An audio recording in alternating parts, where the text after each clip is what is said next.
फिल्मी कलाकार व एक महान कम्युनिस्ट नेता सरदार बलदेव सिंह मान की बेटी जो आतंकवादियों से गोली में शहीद हो गए थे, आज शाहजहांपुर बॉर्डर पर महिलाओं के लिए रहने को टेंट लगाने की घोषणा की। किसान आंदोलन के रंग में रंगी पंजाबी अभिनेत्री एवं गायिका सोनिया मान कृषि कानूनों के खिलाफ चल रहे आंदोलन को पंजाब हरियाणा के कलाकार खुलकर समर्थन दे रहे हैं। पंजाबी अभिनेत्री एवं गायिका सोनिया मान भी आंदोलन के रंग में रंगी हुई हैं। किसानों के लिए चूल्हे पर खाना पकाती हैं, साफ सफाई करती हैं और मंच पर चढ़कर सरकार के खिलाफ किसानों के हक में आवाज भी उठाती हैं। दरअसल पंजाब के लगभग तमाम कलाकार एवं गायक शुरू से ही आंदोलन के समर्थन में हैं। कोई किसानों पर गाने बना रहा है तो कोई लंगरों में सेवा कर रहा है। बॉलीवुड अदाकारा सोनिया मान भी लगातार इस आंदोलन की हिस्सा बनी है। अक्सर लंगर में सेवा करते, रोटी बनाते, सफाई करते व मंच पर किसान एकता जिंदाबाद के जयकारे लगाते देखी जाती हैं। वो कलाकार को सुनने के लिए आता था तो वो बिल्स की इंफॉर्मेशन भी ले लेता था। तो आज तो ये हाल है कि पूरे पंजाब हरियाणा में, अभी यूपी में भी, अभी आई बिलीव राजस्थान में भी हर एक यूथ को, हर किसी को हमारे बिल्स के बारे में इंफॉर्मेशन है। और मैं अपने बारे में सबसे पहले ये बोलना चाहती हूँ कि मैं कलाकार से पहले एक किसान की बेटी हूँ और मेरे पिता सरदार बलदेव सिंह मान कॉमरेड थे। जब मैं बहुत छोटी थी वो शहीद हो गए थे और जब वो शहीद हुए थे उनको बेटी चाहिए थी। उन्होंने सबसे पहले मेरे को एक चिट्ठी लिखी थी जिसके बीच में लिखा था, ना हिंदू बनना, ना मुसलमान बनना, ना सिख बनना, सबसे उठकर एक इंसान बनने की कोशिश करना और मेरे किसानों के लिए, मेरे मजदूरों के लिए हमेशा अपनी आवाज़ बुलंद करना। मेरी बच्ची, अभी तो तुझे समझ नहीं आएगी, अभी बहुत छोटी, क्योंकि वो शहीद हो गए थे, उनकी चिट्ठी थी, तो एक्चुअल में मुझे तब समझ नहीं आती थी ये सारी बातें। बट जब मैं इस आंदोलन में आई हूँ, जब मैं टिकरी बॉर्डर पे रहती हूँ, अपने बुजुर्गों के साथ रहती हूँ, तो तब मुझे ये सारी उनकी कही हुई बातें याद आती हैं और समझ आती हैं। और मैं हर एक बुजुर्ग में अपने बाप को रोज देखती हूँ। मैंने देखा तो नहीं कभी उनको, बट मैं उन्हें महसूस कर सकती हूँ और मैं उनका दुख महसूस कर सकती हूँ। सो मैंने टिकरी बॉर्डर के ऊपर आई थिंक 25 महिलाओं से ऊपर मैंने रहने का इंतज़ाम किया है, क्योंकि मैं चाहती थी कि हमारी जो महिलाएं हैं वो भी इस संघर्ष का हिस्सा बने। हम पहले कलाकार जाते थे, हर एक बॉर्डर पे स्टेज के ऊपर बोल के आ जाते थे, बट मैंने ये नोटिस किया कि हमारी महिलाएं इस संघर्ष में नहीं आ रही है, तो उसमें रहने का इंतज़ाम बहुत ज़रूरी है। उनके वॉशरूम का, उनका एक बहुत ही ज़्यादा सिक्योरिटी होनी चाहिए, अच्छे टैंक्स होने चाहिए। तो मैंने वहाँ पर 2500 के करीब विमेन का रहने का इंतज़ाम किया था। तो आज हम यहाँ पर राजस्थान बॉर्डर पे भी मैं इसीलिए आई थी ताकि मैं यहाँ देखूँ कि हमारी महिलाएं आई हैं कि नहीं आई हैं, हमारी बेटियों को भी इस संघर्ष में जुड़ना चाहिए और ताकि मैं यहाँ पर भी अपनी बेटियों के लिए, अपनी माँओं के लिए, अपनी बहनों के लिए रहने का इंतज़ाम कर सकूँ।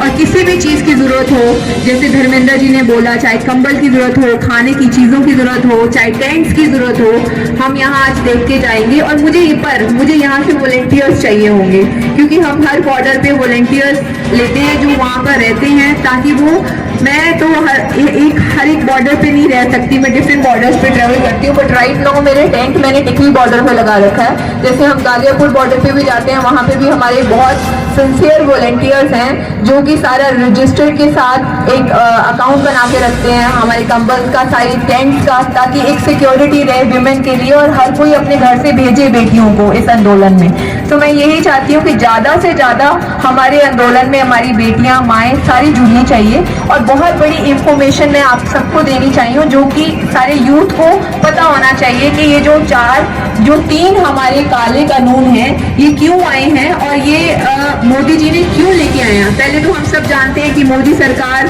रिलायंस के पैसों के ऊपर टिकी हुई सरकार है और कोई भी सरकार अगर बनती है तो किसी कॉर्पोरेट हाउस के पैसे की वजह से ही बनती है। सबसे पहली बात मैं बहुत ज़रूरी ये कहना चाहूँगी कि रिलायंस का जो सबसे ज़्यादा बिजनेस है पेट्रोल और डीजल का बिजनेस है।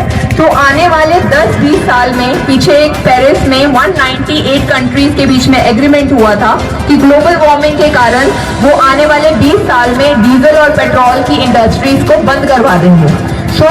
रिलायंस ने 2009 में जियो स्पेक्ट्रम के नीचे 2 चीजें शुरू की थी। जियो अपने सिम, जिसको हम बाइकआउट करने के लिए बोल रहे हैं, एक जियो रिटेलर के उन्होंने उनके नीचे हमारे फूड इंडस्ट्री को कैप्चर करने की बात की है। ये जितने भी हमारे 3 कानून हैं, चाहे कॉन्ट्रैक्ट फार्मिंग है, चाहे जमाखोरी का एक्ट है, चाहे एपीएमसी एक्ट है, ये सारे उनकी सहूलत के लिए बने गए हैं, क्योंकि हमारा जो भी इम्पोर्ट एंड एक्सपोर्ट हमारी पूरी एक स्टेट में होता था, ताकि वो पूरे ऑल ओवर इंडिया में उसका इम्पोर्ट एंड एक्सपोर्ट कर सके और बड़े बड़े मॉल बना सके। सभी को लगता है कि ये सिर्फ किसान आंदोलन है। मैं ये बताना चाहूंगी कि ये किसान आंदोलन नहीं है अकेला, ये सारे हमारे देशवासियों को समझने की जरूरत है।